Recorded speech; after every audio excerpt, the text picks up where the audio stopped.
Hello friends, I'm Louie Louie and today I'll talk about a relatively new release but to me already a classic album. I'm talking about the first Rolling Stones studio album since 2005, Blue and Lonesome, released in 12/16. I think very few people expected a new Stones studio album. I wasn't expecting, in fact, and to me the biggest surprise is that this album was recorded in only 3 days, like in the old times. Blue and Lonesome was produced by Don Was and of course the Glimmer Twins, Mick Jagger and Keith Richards.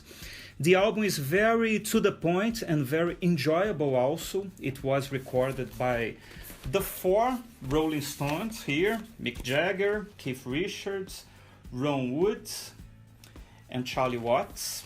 Alongside touring members Daryl Jones on bass, Chuck Leavell and Matt Clifford, both on keyboards, plus special guests like Jim Keltner, the great drummer who plays percussion on the track Hoodoo Blues. Another very special guest is Eric Clapton, who plays slide guitar, and everybody knows about My Good Thing, and lead guitar on I Can't Quit You Baby, the album's last track. In general, I confess that I don't like so much, or didn't like so much before listening to this album, the Rolling Stones playing the blues. I've always had a sensation that something was missing, and I don't really know exactly what. But then this album just floored me. To me, Blue and Lonesome is the best Stones album since Tattoo You from 1981. I think the fact that this album doesn't feature any original songs but only blues covers was a good move. I like some tracks from, for example, Steel Wheels, Voodoo Lounge, Bridge to Babylon, but I think none of those albums are as strong as Blue and Lonesome, an album essentially recorded live in the studio, featuring blues classics from the 50s, the 60s, and the 70s. The album was recorded at British Groove Studios, headed by Mark Knopfler. And according to Keith Richards, the band started playing some blues tunes to be familiarized with the studio. They felt great playing those tunes, and the album was the result of that experience. By the way, first they attempted to play the title track and soon after decided to record an entire album. The album contains a lot of Chicago blues, and I will highlight some tracks here.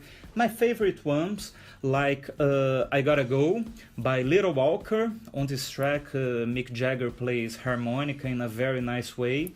Another track is Commit a Crime by Howlin' Wolf, a brilliant song. The band's sense of unity here is incredible. Ride 'Em On Down by Eddie Taylor was the first album single. Listen to this song, you can feel the rawness of their sound, something like the old jazz recordings. In fact, I think this is the best vocal recorded by Mick Jagger in studio in many, many years.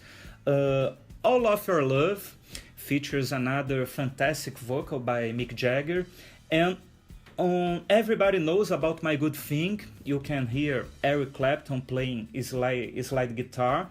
By the way, Eric, Keith Richards, and Ron Wood, what a guitar trio, no? On the other hand, Hoodoo Blues is a Delta blues, a more traditional blues composed by Lightning Slim, a musician who I like so much. So, a great album. To me, one of the best albums released last year, 2016. The Stones recovering the pleasure of playing the studio like in the beginning of their career, playing like a real band, almost all live in the studio. As I said, it's good to listen to this vibrant version of the Rolling Stones, not the Rolling Stones on autopilot. I don't know if Blue and Lonesome is a farewell album, although if such is the case, it is a very fitting one. Actually, I think it's a better farewell than an album featuring original songs would be, because with this album, the Rolling Stones have come full circle, going back to playing live in the studio, recording an album in only 3 days, an album composed only by blues covers, like an end to a cycle. But I really hope that this album isn't a goodbye one. We can never tell, but maybe the Stones will record a new album featuring original songs. Who knows? And what about you? Did you like Blue and Lonesome?